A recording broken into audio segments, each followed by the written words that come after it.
each of these individuals have spent years on many different areas, focusing not only on the research perspective, the statistician perspective, the practical policy and program perspective with several different organizations. So Director Levine, if you don't mind, maybe we'll start with you. I am so delighted to be here, and this, in fact, is not my first IGES event. I happened to be present for the anniversary event in DC back in May. I believe it was something like May 7th or 8th. Yeah. How do I know that? I know that because I was already aware that I was going to be the director of the National Institute of Justice, but it hadn't been announced yet. So I kind of felt like a spy or a stalker because I was representing my current organization at the time, which was the Council on Criminal Justice. And you'll be hearing from Mark Levin from the council later today. He's phenomenal. But of course, in my head, all I could think about is who you are, what you do in the context of my exciting new role as director of the National Institute of Justice. Everything I learned, I was a sponge. And I had an opportunity to meet with Maria, and she wondered, who is this lady? But now I have the opportunity to return and really speak freely about who NIJ is and why I feel like we're important to you and vice versa. I do want to share that I am no stranger to IGES and no stranger to NIJ. I actually worked at NIJ right around when IGES was a twinkle in the eye of its founders, about 2 decades ago. But let me back up for a second. Let me share who NIJ is, because I should not assume. NIJ is the Research, Development, and Technology arm of the U.S. Department of Justice. What we do primarily is to invite research proposals and fund grants and some contracts to fill big gaps in knowledge in the field that have relevance for all of you and all of us in society in the context of justice and public safety. And we cover a wide array of topics, all of the ones you cover, plus. Certainly issues of policing and corrections and courts, but also we have a robust forensics and investigative sciences division, and we do a fair amount of work on all manner of criminal justice technologies, including, of course, information technology. So, as I said, I'm no stranger to NIJ. I like to say I was a teenager when I was working there 2 decades ago, and I was hired along with many others during right after the passage of the Crime Act, 1994, and they doubled the size of the research and evaluation staff. And I was just finishing up my Ph.D. And I mostly worked in policing, in the policing research area. And I noted a gap. The gap came to my attention because everyone was talking about this thing called CompStat, which, as you know, it's a very creative term. It stands for computer statistics, right? Could they come up with a better one? And as you know, that got started in New York and NYPD, and it was credited for the big crime job there, rightly or wrongly. I think that remains a question to this day, but it was certainly, NYPD was at the cutting edge of automating their crime mapping work and through geographic information systems, and at the same time that CompStat was becoming like this big, like everyone wants to do CompStat now, access to geographic information systems was becoming more affordable to agencies. The barrier to entry in terms of the training you needed was much lower, and so these two things converged. And I said, I think that we need some leadership on the part of NIJ. We can really help the field understand how they can collect and geocode data and map the hotspots of crime and understand how to use that in a way that can promote public safety. And fortunately, the director at the time, Jeremy Travis, was willing to hear my pitch and gave me the thumbs up. And I was able to establish the Crime Mapping Research Center and built up a team. I think we became known in the field at the time, and I know one reason I'm sure of that is because not a week went by, or sometimes even a day, when I didn't get a call, usually from someone in a police department saying, my chief wants me to get the CompStat software. And I'm like, okay, hold on, how much time do you have? And that's, CompStat is a process. Yes, you need the data. Let me talk it through with you. And I came to appreciate the challenges that localities, state governments, agencies of all kinds face when their leadership say, you know, there's something new, we want to be innovative, we want to try a different strategy for fighting crime, and there's a sense that that's as simple as buying a software package, right? And we all know that that's not the case. And so what I think is really interesting is how I had that leadership role in NIJ all those years ago, right around when I guess the industry working group had just been established. And I just was, I think, just getting formed. So some of you old timers I've had interactions with long ago, and you all saw that need from your perspective in the same way that the government did. And of course, our sister agency, the Bureau of Justice Assistance, helped establish IJUS, and that's been a tremendous partnership over the years. I'm sorry you couldn't hear from our colleague Carlton Moore, because he's a wonderful colleague and a great ambassador for all that BJA does in support of your work and the work of the field. So fast forward back to today, or May, I guess, when I've not been in the position long, but you know, as a political appointee, you really don't know how much time you have, and you got to hit the ground running.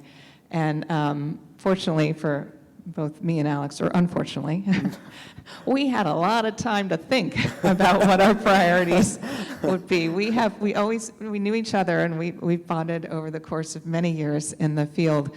But boy, did we bond over our waiting period before we were able to join these positions. So, you know, you want to make a big impact, and so you identify your priorities. So I wanted to share a little bit about my priorities as director of NIJ, and then I'll pass it on to Alex, and then I hope that we'll have a conversation.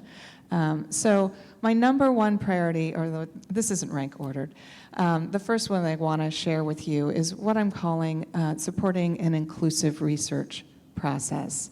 Now, what do I mean by inclusive? There's a lot of research that's funded, and you know, NIJ funds a lot of academic institutions to conduct that research that keeps an arm's length from the people who are experiencing the issue or the problem. And that's not for me. I think that the research we fund should engage those people. And thank you. People like the practitioners on the ground, and the people who are experiencing crime and victimization or incarceration. And these are important perspectives, and the research is so much the better for being intentional about engaging those folk. And this is not just a kind of democratic liberal, like, oh, we should include everything. This is pragmatic, right? And you know this better than anybody. It's the end user, right? You can't, I heard reference to the person-centered design. That's very aligned with an inclusive research process. We need to know what the needs are of the field. And I feel like researchers, academics, and I am one, although I like to call myself a recovering Ph.D., we like to think that we are the experts, right? And I'm like, yeah, you're the experts of the methodology. You know about the data, you know how to analyze it, you know the most rigorous evaluation methodologies. Sometimes you apply it, sometimes you don't. But you're not the experts of the topic. I don't care how long you've been laboring in the field on policing or corrections or forensic sciences. You're not the experts. The experts are the people on the ground.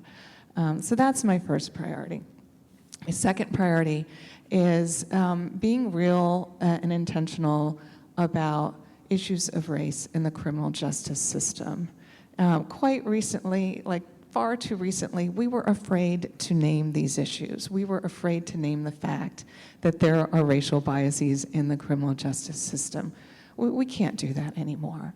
And so what does that mean for research? What does it mean for data? You know that a lot of our data sources have biases baked into them, not just racial biases, but all manner of biases. And we can't say, oh, we're not going to analyze that data, but we do need to be more careful about what the data is measuring and what it isn't measuring. Arrest data, for example, that might represent people who have offended, or it might represent being in the wrong place in the wrong time with the wrong skin tone. We've got to be real about these issues. And they also carry over into a lot of these cutting-edge technologies and methodologies, things like risk assessment tools, which may have racial biases baked into them. I'm not saying let's not use them. I'm saying let's be more careful and intentional about how they're used and what biases may exist, and use all the smart knowledge we have to reduce those biases. Facial recognition, same thing. I'm not saying we shouldn't use facial recognition, but we need to spend more time identifying whether and how it might be instituting biases and ways to reduce those biases. The third priority is around what I would call academically implementation science. And this, different NIJ directors bring different perspectives to their jobs, their roles. And over the years, as Alex knows well, they kind of go back and forth, or maybe they all try to out-rigor each other, shall I say.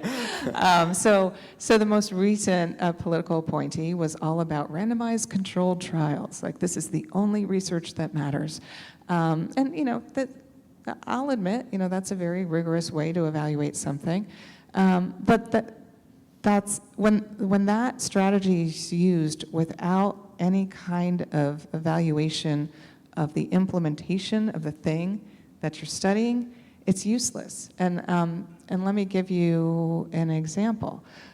So if you only look at the impact of a problem and don't understand the quality or the fidelity in which it was implemented, and you find out that it didn't work, let's say a work release program in a jail, then you're like, oh, I used the best methodology possible and it didn't work. So I guess work release in jails doesn't work, right? And the field's like, oh, this is the most rigorous study, work release doesn't work. Well, did anyone look to see whether the work release was implemented as intended? Oh, I don't know, maybe half of the participants were transferred out of the jail before they could get all the curriculum. Maybe they were on lockdown, and so they couldn't really have the number of program hours they anticipated.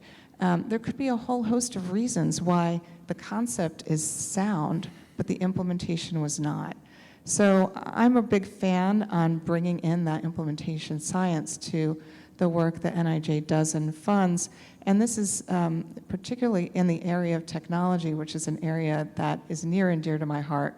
I think it started when I was director of the Crime Mapping Research Center, but I developed a real interest and an affinity for evaluating various types of criminal justice technologies.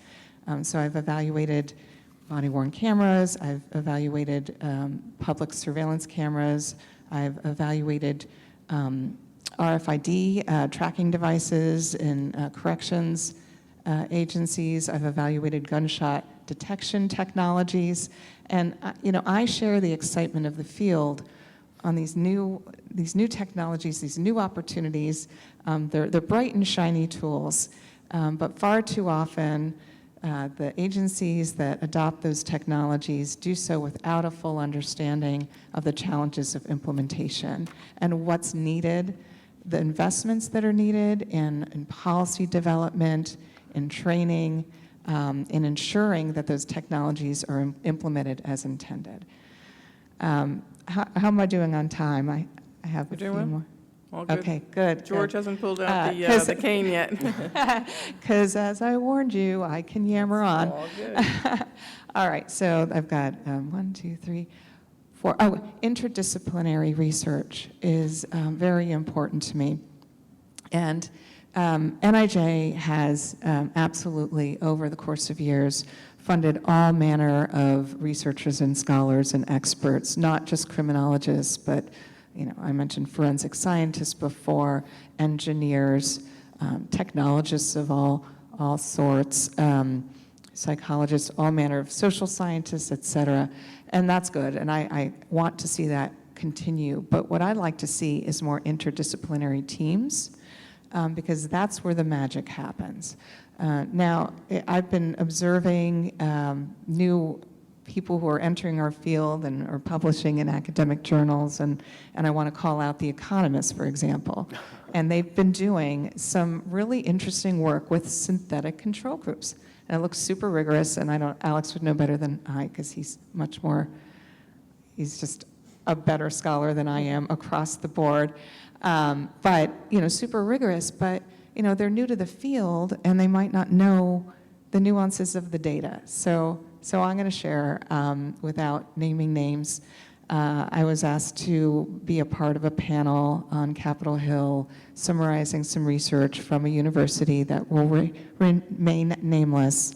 It's a very well-renowned university, and a professor presented on research with some curious findings. The big takeaway was that parental incarceration might actually benefit kids.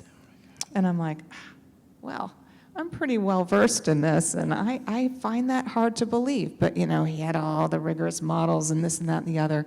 It was about 2/3 of the way through that presentation when something he said made me realize that he didn't know the difference between prison and jail. And I'm like, oh, no. It doesn't matter how good your methods are. This is not working for me. I did not call him out publicly. I was tempted. But point being, I'm not saying that economists shouldn't be in this space, but they need to team up with people like me and Alex and others who really understand the data and the nuances of the data and what it's measuring and what it isn't measuring. So finally, and yes, I do feel like I'm on a soapbox here, but please forgive. The final priority I have, I know you all can relate to, and I'm calling it evidence to action. Now, across the years, I've always felt that NIJ has aspired to support applied research. And that was one of the reasons I was so proud to call NIJ my professional home 2 decades ago. And over the years, with different leadership, there's been a lot of efforts to make research findings more accessible, more translatable, so that they can reach the intended audiences. And I think we've done a very good job with that. But it doesn't matter if it's accessible if people aren't using it to make change, to promote more justice and more safety. And I still feel that there's a big gap there. How do we get that information into the hands of practitioners, decision makers, so that they do things differently? So the Evidence to Action initiative is one where we've always had, I should say, a listen, learn, and inform model. So we've always had efforts where we bring together practitioners and say, what are the needs in the field? And then we go off and we fund research to meet them. So that's not what I'm talking about. Well, we will continue to do that. But it's more engaging them and also understanding what is the science behind how do we get people to use evidence. And there is science out there. I don't know if you all read the Checklist Manifesto. It came out about a decade ago, mostly in the field of medicine. But we know that in other disciplines, they have somehow managed to convey information in a way that leads to change. And I feel like we need to do that in the public safety space. We are launching this initiative by piloting it on the topic of school safety and reducing gun violence in schools. And I look forward to sharing more about that during the discussion. Thank you. Director, thank you so much. That was so rich with data that I don't have enough paper up here to take the notes, but I have lots of ideas. I'm sure that the audience has found it enthralling. Before we get into questions, though, I would love for Director Piquero, if you would Sure. address the group as well and share your experiences and your perspectives. Am I live on this now? You are. You can hear me? Yeah. All right, great. So this is a real treat for me. You know, I'm a data person, but I'm going to enthrall you in a really cool story and how I got here and what some of my priorities are. So my dad was a professional baseball player in Havana, Cuba, and he was a pitcher. And when he had to leave Cuba for different reasons as a kid, he came to the United States and he moved to New York City, and he was a busboy in a bar restaurant called Toots Shore, where a lot of the famous Yankees, someone already knows, everybody's Wikipediaing it right now, and that's where a lot of the Yankees would hang out, Mantle and Yogi Berra, et cetera, et cetera, et cetera. So my dad grew up in a big baseball household, obviously. And so when I was born in Maryland, I'm between two Jersey people here. I was born in Maryland. As a kid, we didn't have a lot of money, so we didn't have a television, but I grew up listening to baseball on the radio. And my dad grew up reading the Washington Post, and so I grew up in my hand reading newspaper, which I still do every morning, a newspaper in my hand. And I learned about data through reading baseball box scores. Bats, hits, errors, and I got enthralled with numbers. And over the course of my life, I always just was interested in numbers. Fast forward through going through college, and that was complete happenstance how I became an academic and a researcher, because I actually was going to be a DJ. But that's another story for happy hour today. And my first academic job was at Temple University. And one of the first meetings I ever had was with Chief Timoney at the Philadelphia Police Department. It was called the Roundhouse, for those of y'all who are in the Philadelphia Police Department lingo. And the first thing Timoney said, well, he said lots of things, but the first thing I could say publicly that he would say to me is, he says, I need someone to come through and look at our data because I don't have a research team in the office. So he said, you can look at whatever you want. And I'm sitting there as a brand new assistant professor going, really? I can? And so, but then everything was in paper. And I'm like, oh my gosh, there's paper and there's no, where's the Excel file? And they're like, what's Excel? I'm like, what about Quattro? So that was a dated comment there. And so I learned very early on that people need to know what to do with all of the information they have. Because we live with everything right here, right now. And all of the kids that we teach and we interact with, and the ones you work with in your agencies, they live with this right now. Oh, there's the answer. I got it. And they don't know how you got that answer in the first place. And so when I've testified to Congress and I talk to researchers and practitioners, and I spend my entire career trying to translate what we do for a living in the real world, is we try to tell them very simple. Say, does everybody go to the dentist? Everybody says, yes, I go to the dentist. When you go to the dentist, do you want your dentist to use the right tools on you? Well, of course. Do you want your dentist to use the right procedure? Well, of course. Do you want your dentist to prescribe the right medication? Well, of course. Where do you think the dentist learned all of that? He or she learned it through academic and research products that were based on samples. They were based on data to inform policy. Oh, well, why wouldn't we want crime data, a crime policy to be based on data? Oh, there's a novel idea, right? So fast forward to about 2019. Well, actually fast forward to 2016 when I served on a great National Academy of Science committee on modernizing crime data with Paul Wormelli, who's actually there in the room, who I think is the world's best person to think about crime data in many, many respects. When we were going through that process, we were looking at BJS, Bureau of Justice Statistics, which I now lead for 2 weeks and 3 days. One of the things we talked about was modernizing crime statistics in the United States. I have the original UCR book. I bought it on Amazon, the original one from 1929 and 1930. And I think the first line of that book says, it talks about the importance of crime data in the United States. We had been doing the same thing since 1929, right? Good thing we're not flying the same airplanes today that we were flying in 1929, right? So we have to advance with the way the world's advancing. We are going to be getting there, and we're really getting there. All of you know that the FBI sunsetted the summary reporting system in 2021. We're moving toward NIBRs.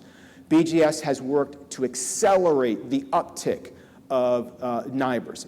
What's so great about NIBRs for everybody, not just for researchers and practitioners, but also for local police departments, is it gives you data that actually looks at the actual incident. Who did what to whom, where did they do it, how did they do it, and what happened. That then helps to inform where the heat maps are with Nancy's earlier work and all of that kind of stuff. That's used to make informed decisions. In Dallas in 2019, when I was on the faculty there, Mayor Eric Johnson, who ran on a platform of importance of data, guiding every single decision he made in the city of Dallas, which is great. Dallas was seeing, this was before the pandemic hit, an uptick in murders. Like in many other cities, it's geographically concentrated in the areas that you would suspect. And he said, I want to put together a task force. And y'all are sitting there going, oh, here comes another task force, blue ribbon panel, they're going to write a report, it's going to be nice and glossy, and no one's going to look at it.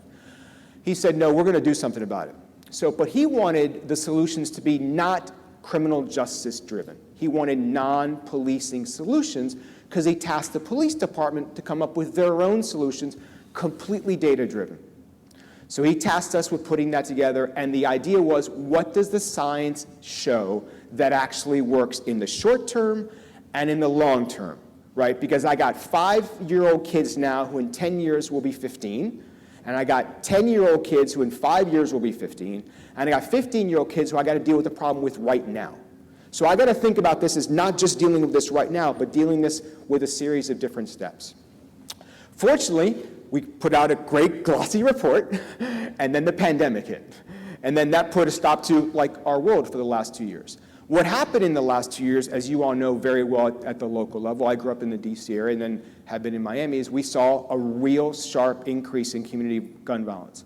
I won't steal Mark's thunder because a lot of the work that Nancy and I have done prior to our political appointments was with the Council of Criminal Justice, and I served on something called the Violent Crime Working Group, which was chaired by a guy named Thomas Abt. And we put together a series of things that cities can do right now that involve policing and non-policing strategies, but every single one of those begins and ends with data. So fast forward to what I want to do. It's like maneuvering a cruise ship. What I want to do yesterday and what I think I can do in the next few months, and of course I have several of my BJS team here, so they're going to tell on me if I don't say things too well. I have things I want to do externally, and I have things I want to do internally. And both of them relate to people, and both of them relate to data. And I don't think you can do one without the other. The first one is internally, I want to recruit and mentor and promote the great people that are in our agency. And all of you know in your own agencies that you need to have people be the future of those agencies. So what can I do internally to help those people going forward? That's an important person thing for me, because I think behind every organization and behind every unit, there are people who make the decisions, who make the trains go from Union Station to Gallery Place in DC and so on and so forth. Externally, and this is what we have to do, period. We not only have to modernize how we collect crime data, but we have to modernize how we give it to people. We have to do that. There's no way around it. The world operates on cool maps, that's the reality, and cool visualizations. So we have to get there. Fortunately for us, BJS has already started to do this. Right, so I'm running on a platform that they started, so I'm going to totally succeed because they've already put into place everything I thought they should do. We have a really good visualization tool right now on one of we have two key measures of crime in the United States. One is the National Crime Victimization Survey, which the BJS operates with the Census Bureau.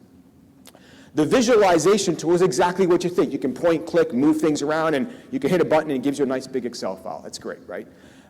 We also are in the middle of implementing a similar type of visualization tool with respect to the NIBRs rollout that will be coming out in the future. Again, you'll be able to look at different things at various levels of analyses.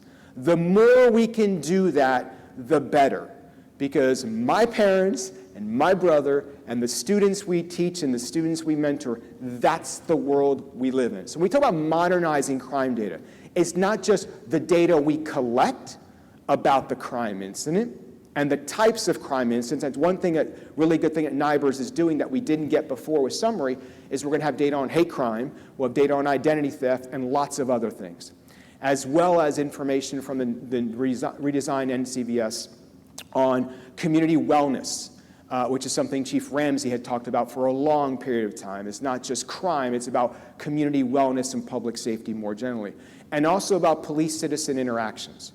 We need to know a lot about what is going on and often tell the stories about a lot of those interactions are actually very positive interactions. We just don't hear about all of the great positive interactions. Yesterday, before I drove up here, my wife was walking in a neighborhood and found a loose dog. Happily, a Coral Gables police officer was driving down and stopped and spent 6 hours trying to find the owner of this dog from door to door to door. Animal control wouldn't show up. This is crazy, it's South Florida. And the animal control wouldn't show up. And so the officer sat with the dog, just sat with the dog. You never hear about the officer spending time out of their life. Yeah, it's a dog, but to someone, that dog is a family member. So there are little stories like that that we'll be able to glean over time. Now, maybe not at that level of analysis probably, but we'll be able to glean over time. So we have to modernize crime data not just by what we collect, but also how we present those data. The second thing for me is engaging stakeholders. There's something that I've learned in my entire career is, and again, I come from the academic world, is we can sit down and write a bunch of journal articles. You're not going to read a 45-page journal article with 12 tables and 89 references that cite Nancy, me, and 5 other people. You're just not going to do that. Right? That's just not the world, that's not the currency within which the world operates. So how do we engage with stakeholders? This is one way. This is one way. But also meeting with anybody who will take the time to meet with me. Any briefing or hearing I can take to use a platform to talk about the importance of data to inform discussion and policymaking, to me, that's a win. I'll talk to anybody. In my academic career, I've talked to retirement homes, literally retirement homes, at 1 o'clock in the afternoon, which is a really bad opportunity to have for people have lunch. Bad time to give a talk in a retirement home.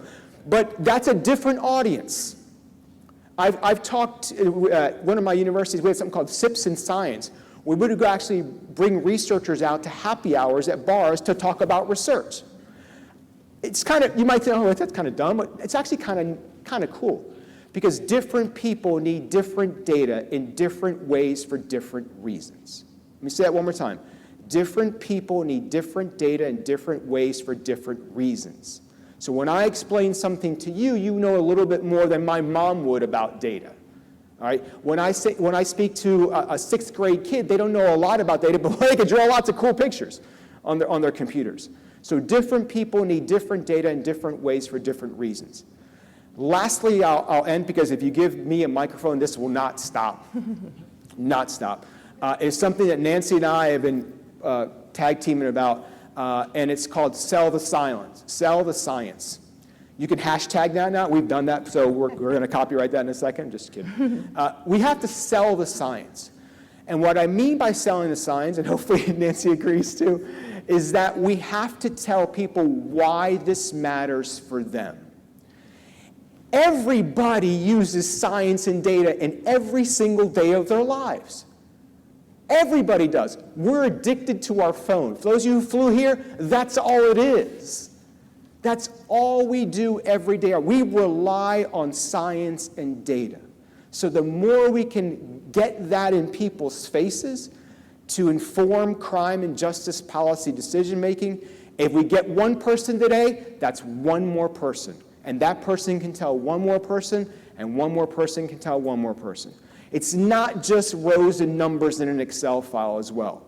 There are people and there are places underlying those rows and numbers in those data files. So I think what my priorities are to reach all of you about the importance of what we do, but also that what we do and what Nancy does as directing NIJ, they go hand in hand. You can't do data, you can't do science, you can't do programming, you can't do evaluation. They're literally joined together. So thank you for the privilege of your time. As one of my favorite NBC national newscasters says every Saturday night, some of you might have just gotten that. I appreciate you listening and look forward to chatting. Thank you, Director. That was phenomenal. I'm going to sit over here because otherwise I'll lose everybody over here. So. Is that okay? Of course. Okay. All right, so again, I don't need to say much on this. This is huge. The amount of information, the potential alignments, not only between the two component parts, but then to the IGES community is screaming in my head. So I'm just going to try to, on the one hand, refer back to what were some of the original thoughts that I had, on the other, marry that to some of your concepts. What was most impressive to me from both of your discussions is the reality-based, real-time, and I use that term carefully, real-time evaluation of data for different people, right? In conversations that we've either had this week or over the recent past, any different operation will have different definitions for different jurisdictions, right? So whether that's the real-time or the fusion or the comm centers, et cetera.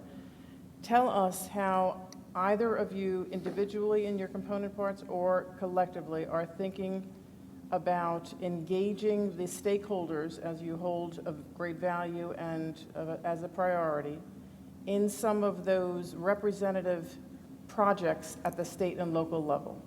Are you thinking of the traditional approaches about putting RFPs out? Are you thinking about more non-traditional approaches, which frankly, I think you both fit in the non-traditional definition. That's a compliment beyond belief, of potentially having some sort of facilitated sessions that partners like the IGES Institute and others could help facilitate in order to get input from them so that that helps you design probably the procurements later on that then become more of the traditional machine. Good question. I mentioned earlier, and just to, I really loved what you said, Alex, about how so much of your priorities are things that were already in motion by the career staff at our agencies, and this is absolutely true at NIJ as well. And they're phenomenal. I had no idea what I was going to walk into in terms of who's who and what they knew, and it's a tremendously deep bench of experts. And so something that NIJ launched several years ago is the Listen, Learn, and Inform process. And they do that through a consortium that's run currently by the Research Triangle Institute and RAND Corporation. And their job is to bring together the practitioners, the experts, along with technologists, researchers, and on various topics that they've identified as being cutting edge, pressing topics in the field, bring them together, facilitate conversations, and learn from them, bring that information back to me and to other staff, and we talk about, okay, what are the implications for where we should be investing our resources and our time? So that's already happening. That will absolutely continue during my watch, but it's not enough, which is why I'm here right now and why Alex is here. We're aware that in different administrations there's different priorities, but for us, being outward facing is mission critical for us to understand and hear with our own ears what your priorities are. We're eager, very, very eager to be in venues like this, big or small, no matter where they are in the country. We're eager to be here to share who we are, how we can be of assistance, and how to learn from you.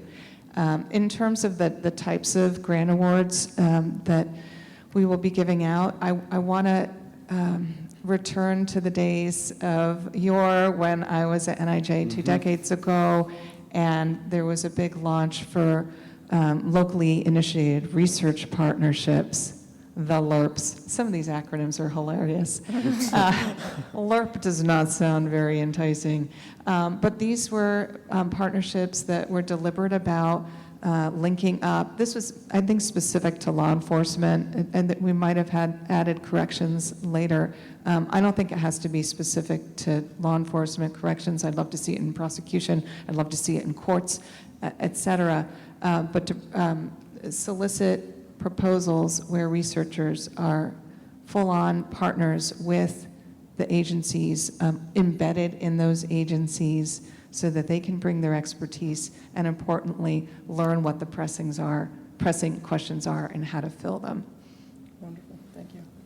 Yeah, one of the things that I think separates NIJ and BGS is NIJ is a lot more about projects in the field and evaluation of projects in the field. BGS is, as one of the 13 federal statistical agencies, is more about data collection and dissemination on major topics. The NCVS is a critically important one. We also do work on tabulating correctional populations and so forth. So our mission's a little bit different in that regard.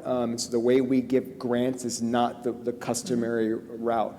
But I am always, since I have some way to move the needle a bit, is if someone says to me, Alex, you really need to think about a data collection in this area, it's like, I'm smart enough to know I don't know what I don't know. I just need someone to tell me, Alex, this is what you should be doing, and here's why. Just don't tell me, you should do this. Everybody has lots of ideas. And so, that's what I think I need to know from the user community is, what don't you have that you want to have? Well, I think looking around at the room, that there's going to be a lot of ideas that then ultimately bombard you of what either we think might be ideas for your consideration or for joint efforts between all of our component parts. I don't want to impede any questions from the audience. I, of course, have other questions, but do we have any questions from the audience? All right, we have one in the back of the room. Yes, Mr. Emerson, retired Colonel Jim Emerson from New Jersey, by the way.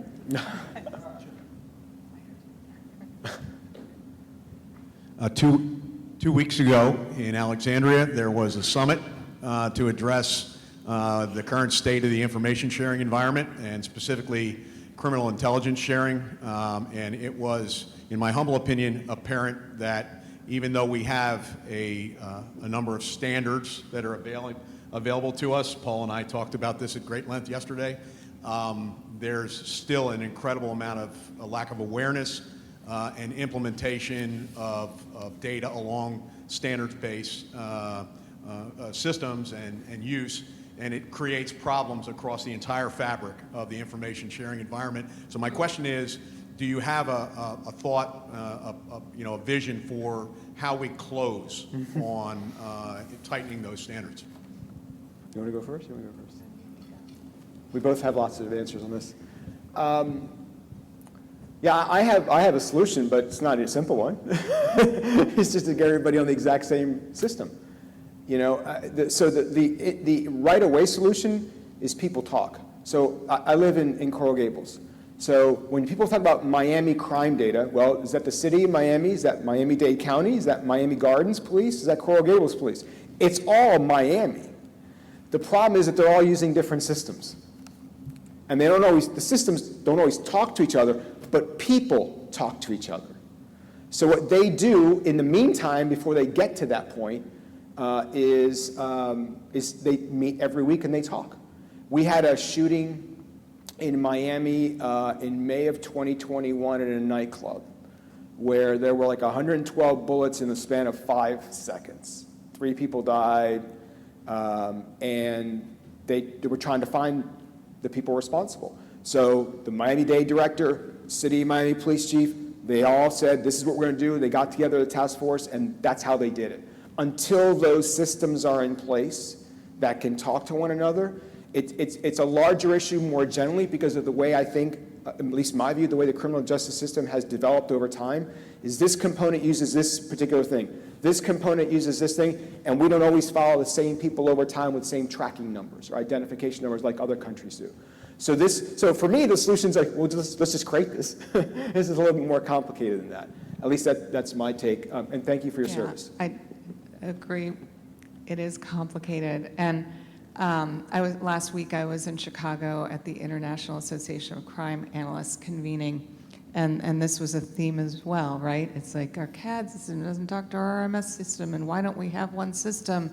And dare I name the elephant in the room, which is that industry benefits from having lots of different types of systems, right? If there was one system, who gets to sell it, you know? And I think that's the challenge. Should the government step in and develop a system that has a freeware environment? I mean, I know we've done Justice XML. There's things underway that continue. I'm a little rusty on them. I do think that we have a role to play in promoting standardization of data, even if we can't get everyone on the same software system, and we won't, right? We agreed that we weave in some of our prior work experiences as we answer questions. Most recently, I was working for the Council on Criminal Justice, where I headed up their task force on policing. And one of the issues we had to tackle was this call for shifting police functions to other actors and entities, right? Not defund the police, but like, are there some things that can be offloaded? When I first joined the council, I was a consultant, and then I had this really special other consulting gig, and that was working for the Transform 911 initiative out of the University of Chicago.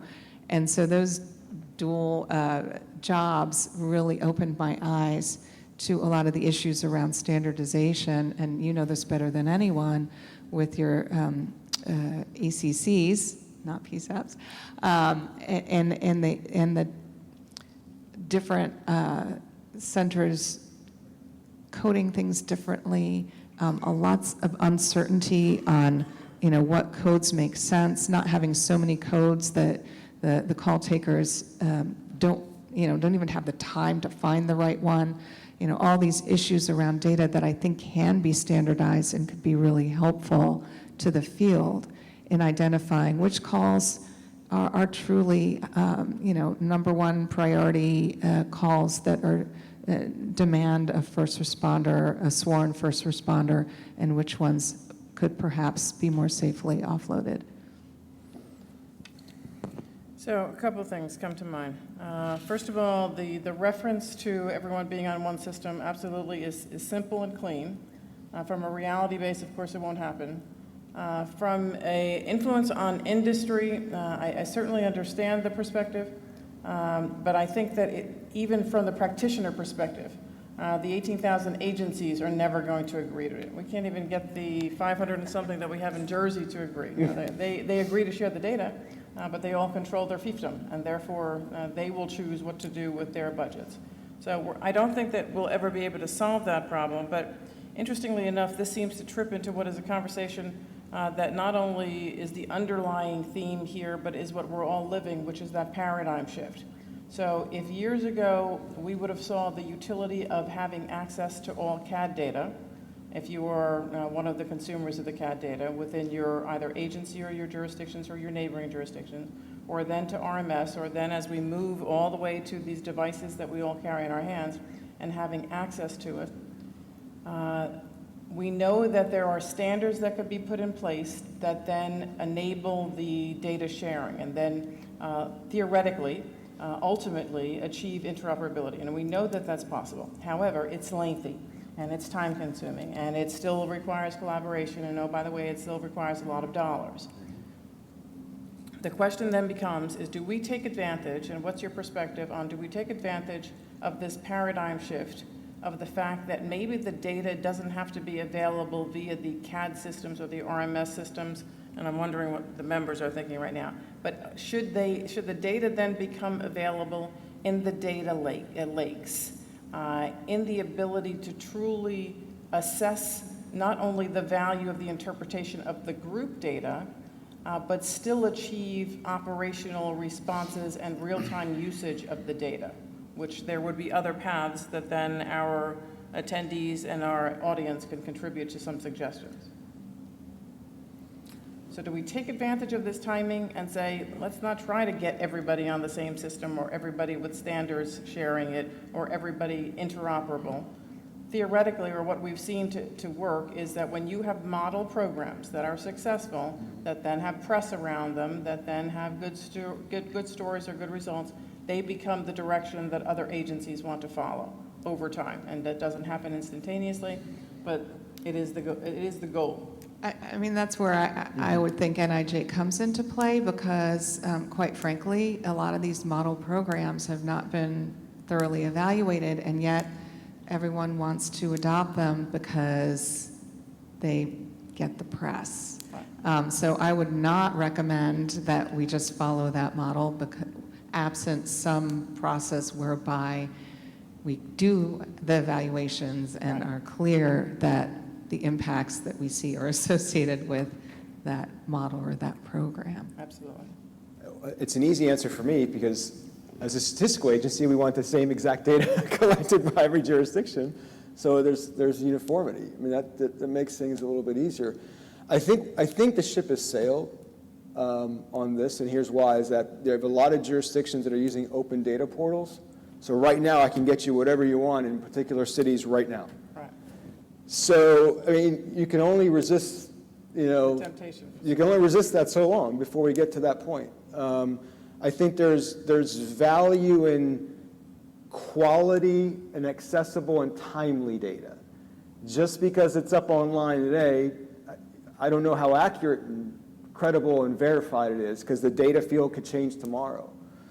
One of the problems we have in the United States is, and everybody in this room knows this, is hate crime data. All the jurisdictions, first of all, the individual gets to the scene has to indicate that it was. So there's a decision made there. Then there's different laws in different jurisdictions, and there's different reporting over time. So we don't have accurate, credible data on that. We have data, and some of it's better than others. And so the more we can get to that point, I think the better all of us will be. I say that as not only the director of BGS, because of the importance of streamlined, concise, similar data, but also as a consumer of the data.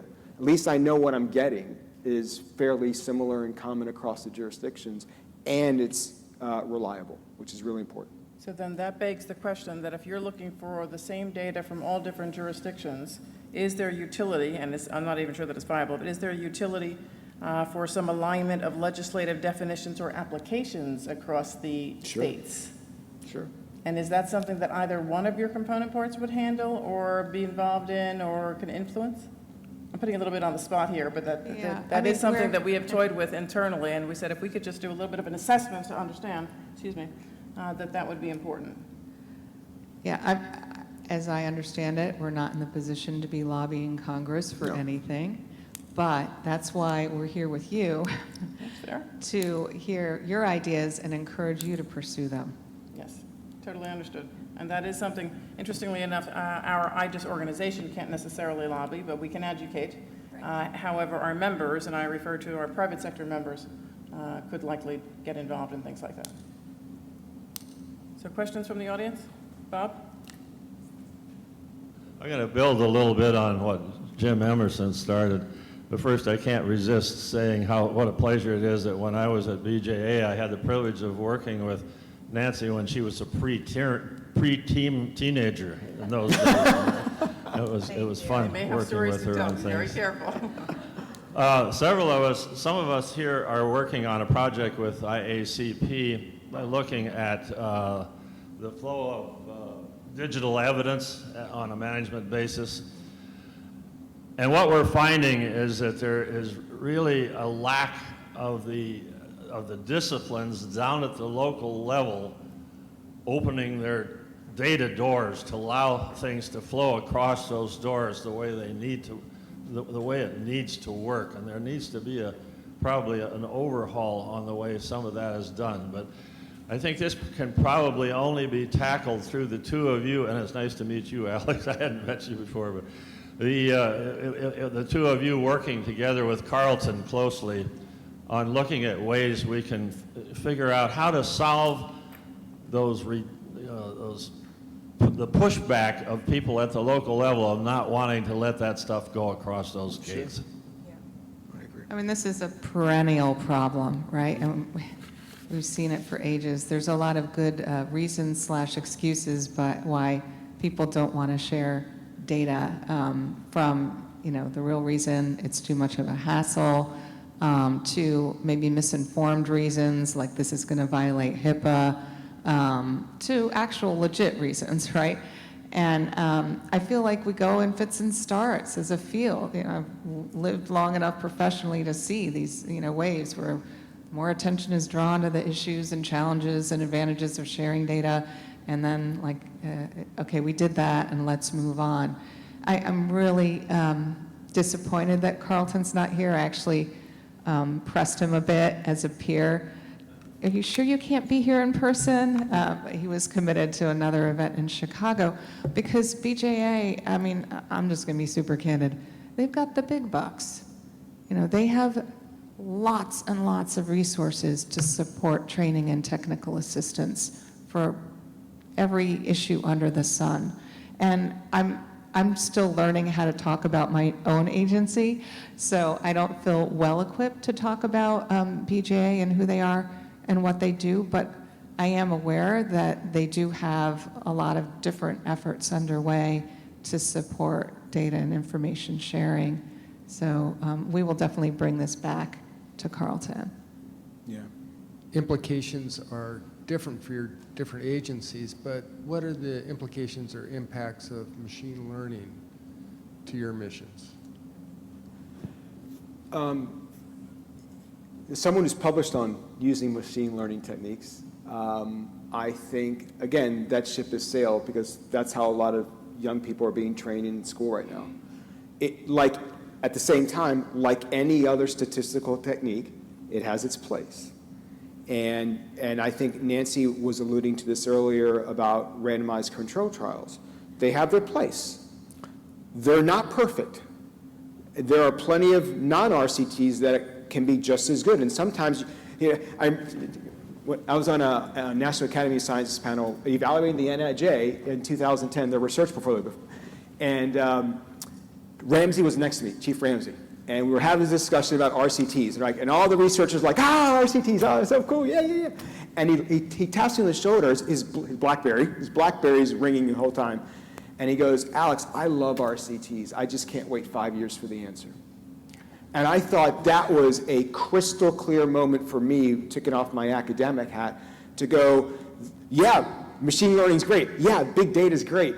But let's just get down to what the question is and what the appropriate tool that we need to answer that question is with. And even in the machine learning family, there's people who don't like certain, like in any other statistical thing. I think these are tools, and tools are good, but not every tool is the right tool for the question at hand. That's my take on it. Yeah, agree with everything. We're going to be the agreeing pair throughout our tenure, I'm sure.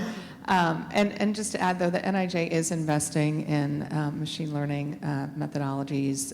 One example that comes to mind is, actually, BJA supports some as well, looking at LA murder book data, using machine learning to discern what points in the investigative process, including the temporal ordering of different steps and data that's collected, could lead to case clearance.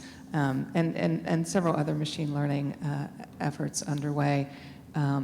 We need to build knowledge, and part of building knowledge is knowledge about the pros and cons of these newer methodologies. So I have a question. Given that you're at the IGES event, what role IGES can play in supporting you? Both talked about your priorities. We have a lot of technology providers here who are actually the backbone of the data that you all need. So what is the ask you have of the technology industry and the practitioner? And also, as you move forward in executing your priorities, can you talk about where you see IGES fitting into that equation? I think for BGS relies a lot on other people amassing the data at the local level and then us drawing those data. So the more that states and local jurisdictions have the best capabilities at their level, when we go to them, it makes our lives easier to then bring data to the world. So there's that component to it. Obviously, the National Crime Victimization Survey is going through a redesign, and all of us we're all surveyed out. We're all probably Qualtricsed out and survey monkeyed out and all that stuff. But when we go to people for data, to talk to people, the more we make it easier for them to do it, the better. So it's that creation of that technology at that level. So it's interesting because BGS is more of a consumer of the way data are collected and then a disseminator of that. So whatever people can do to make that better at that level, the better I think it is for our agency. Yeah, I would just add that you represent a very important group of stakeholders, and it's not just one type, right? You represent industry and government, and I can't think of many other organizations like that. And it's such a valuable partnership, and I feel like we spend a lot of time in government saying, oh no, yeah, we can't talk to you because procurement rules, right? And yet, we're missing an opportunity to learn from each other. And so I view it as bidirectional. I really want to hear from you all where you see the needs, and we'll do our best to fill them. Obviously, we've got a lot of different priorities, and maybe NIJ isn't the right entity to fill them. Maybe it's BJA. And we also want it to bring what we learn back to you and rely on you to bring that research, that evidence, that knowledge to the field so they actually implement it. We appreciate that, and I'll just interject before the next question. Having the disposition of wanting to or welcoming what could be our input in the future speaks volumes, and truly we would welcome that opportunity, because as we have those immediate responses that sometimes have to be put in place before they are evaluated, for true value, for long distance value, for in the future impacts, it's not only the BJAs of the world, it is your two components that then can not only be the consumer, but the validator and the evaluator in order to understand the true impacts to the operation, the data, the mission, all of that. So we would welcome that opportunity. I think on that point, I think, not that I want to speak for Nancy too much, but I think she probably would agree, is our best ability is our accessibility. And I think, when we've been on the other side, we want the people on these positions to be accessible. And one of the things I've always learned with, and Nancy as well, is we have done a lot of work in our prior lives. We did a lot of work with media. And one of the things we did is when we got consulted, if we didn't know the answer, we would say, here are the 3 people who might know that, and that could help you. And so if you come to me and say, Alex, you should do this, I'm like, well, I don't know if I can, but I might know who can, or at least get you to someone who can. That's the best I can do. And so, that's what I can promise, at least in my role, is if I don't know the answer, I won't make it up. I'll go find someone who might give you that answer, or direct you to someone at the local level who I've worked with over time, says, you got to go talk to these 3 people. That's the best I can do. And I appreciate that. And I would actually say that we are already helping, and we would want you to consider that same thing inverted. Obviously, Erica Smith from your staff is using, in a good way, the opportunity that we always avail her to, and both of your organizations to get some feedback from industry, from the practitioners, from whoever it is that you'd like us to collect.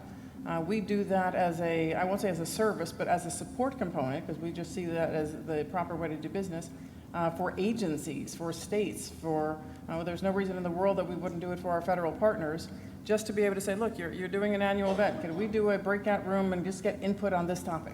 We just need to have a focus group. We just need to do something informal or more formal as time goes on in order to get some of that sounding board value. So we certainly would always offer that as a possibility as well. Great, thank you. George does not want you chatting until you have the mic in front of you. All right. Nancy, you brought up evidence to action. Can you expand on what that is all about and what action you're speaking of? Well, right now, it's mostly in my head. Having not been on the job for very long, and I identified as one of my priorities, I've brought on someone who's taking a leave of absence from University of Nevada, Las Vegas, Dr. Tamara Harold. Dr. Harold is one of those academics who has such tremendous credibility with the mostly law enforcement practitioner community, and is one of the best translators of research that I've ever known. She also does a lot of training. She has expertise in issues around crowd control and issues around how to police protests. And so she's taking a leave of absence and joining NIJ to lead this initiative for us. I referenced that we're going to pilot it on the topic of school safety and specifically how to prevent and mitigate violence in schools. That topic emerged for obvious reasons as the horrific shooting in Uvalde happened, I think, in my second week or third week on the job. But it's one of those topics that I think is well suited for this pilot because it requires a lot of collaboration across various stakeholders. What we're doing is we're starting with 3 virtual convenings. We've identified 3 collections of people, the knowledge developers, and the knowledge disseminators, and the end users. Now we know there's overlap among those 3 categories, but we're meeting with each of them, not to ask them, what do you think works in school safety? Because frankly, we know quite a bit, and we know that because we have put out hundreds of millions of dollars of research on school safety since 2012, thanks to Congress. But more, we know all of this, and it's still not changing behaviors on the ground as much as we would like to see. And so how do we do that, and to use them to help guide us? And, how do you get your knowledge? What makes a difference? What kind of information from what kind of messenger leads you to implement changes? And what are the challenges in those implementations, and how can we navigate them? Can I add one thing to that? One of the things that I think makes our partnership in the agencies going to work really well is that we've had the good fortune of being mentored by not just academics, but by people in agencies and in the real world who've always been about, what do we do with this? And how do we get people to listen to this? So people like Jeremy Travis and John Lobb and Lori Robinson and David Wadsworth, on and on, who always say, this is a really great scientific product, but now what? And so there's always a so what question. How do we get this? And remember, it's not always about changing the policies. That's a different issue above our pay, lots of people's pay grades. But it's getting that science in people's hands. And that, if we can get that science into people's hands, that starts the action. That's an actionable item right there. So I think that's something we've built our careers around. And I'm going to do my best in this role to do just that with the data I have. It's wonderful. Okay, any other questions? There's one back there in the red, pink. Melissa? Alex, you mentioned modernizing crime statistics. We have spent about 30 years as a nation implementing NIBRS, as you know. Reality is there's probably still another 5 years, maybe closer to 10 years worth of work to do to really get everyone there. What's next when you talk about modernizing? So to me, it's not just the types of data that are in the NIBRS field, the crimes and spanning out the characteristics. The more the better. In my mind, the more the better. But also how we produce that to people, and then how we link to other organizations around the world in terms of how they've moved in terms of classifying crime data. Paul has spent a good part of his career trying to get people to start moving this. I'm meeting with the UNODC folks in a couple weeks about what are they doing with crime classifications and what kinds of things can we do, even small, to move in that direction. When I think about the word modernizing, to me, I used to fly a lot to Australia. This is 16 and a half hours in a tube. It's a really long, you only watch so many movies, before you're movied out. But we couldn't do that, 30 years ago in 16 and a half hours, right? So we've modernized air travel. We've increased safety in cars immensely. So how do we modernize? We expand the data that we collect at the instant level. I know that's a burden at the local level, but it is what it is. I can ask for that. I can want that. But also how we then put that out to the world. You know, and a lot of websites out there are visualizing lots of stuff in very neat ways. You know, the way people visualize, you know, I mean, the way we've come for hurricane visualization, right? Where we can see now that we couldn't see before at various levels. That just brings the data and the signs to people, and then that's a way to hook them in. So to me, it's not just the collection; it's how we put it out there for people. Paul?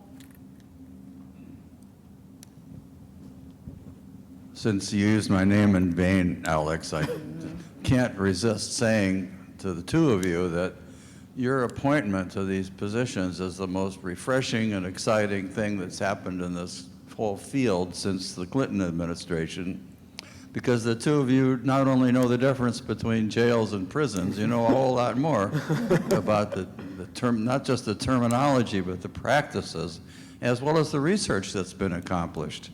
And I think having the two of you in place, but both of you, is just giving me goosebumps about what can be done in this field, and together with Carlton, who also has competency to claim.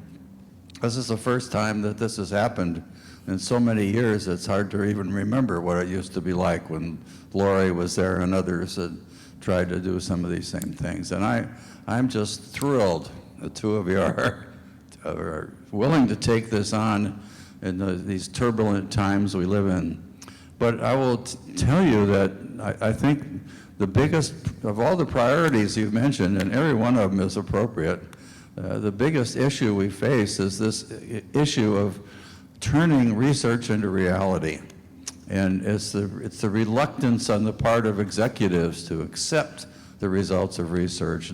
It's not just your ability to explain it and to sell science, Alex, as you're talking about, but it's getting people to be committed to take advantage of it. We've talked for decades now about this notion of data-driven policing. It is a myth in this country.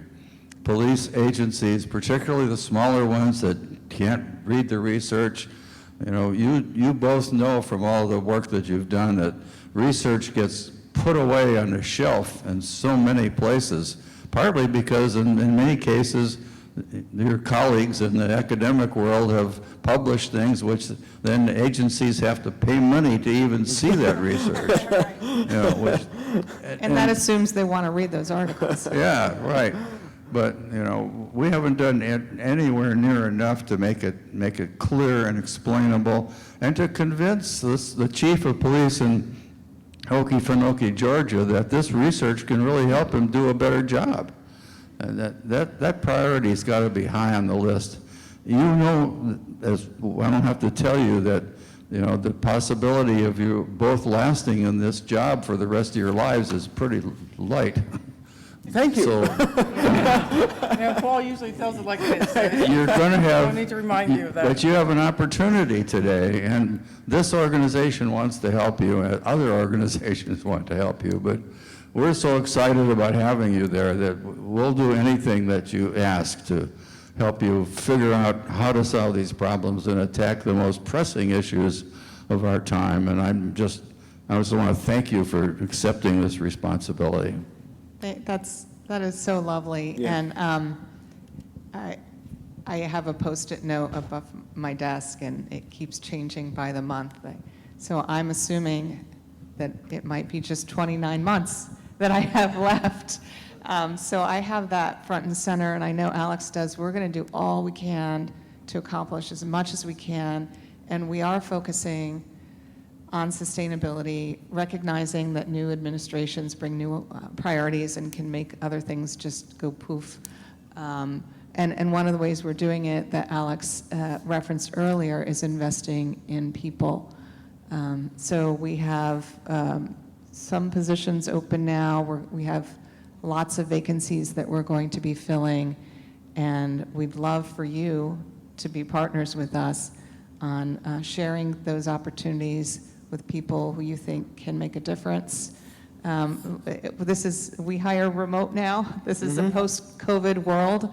You don't have to be in DC to be a viable candidate. So please help us instill the next leaders in our agencies. Thanks. we will most certainly help you with it, whatever you need. Sharing resources, whatever those are, is certainly an easy fix. I will say that Paul's comments were classic Paul. He tied it up with the bow wonderfully. I will echo his sentiments that not only is it refreshing that you're both in these roles, but it is so hopeful. The notion that you understand the terminology or the value, et cetera, is superseded by the fact that you understand that the operational goals are the most important thing, and that's really what we're all about, whoever we are in this room. So I thank you for the time that you've spent. I look forward to the relationships that we will continue to develop. And on behalf of the IGES organization, I thank you both very much. Thank you. Thank you.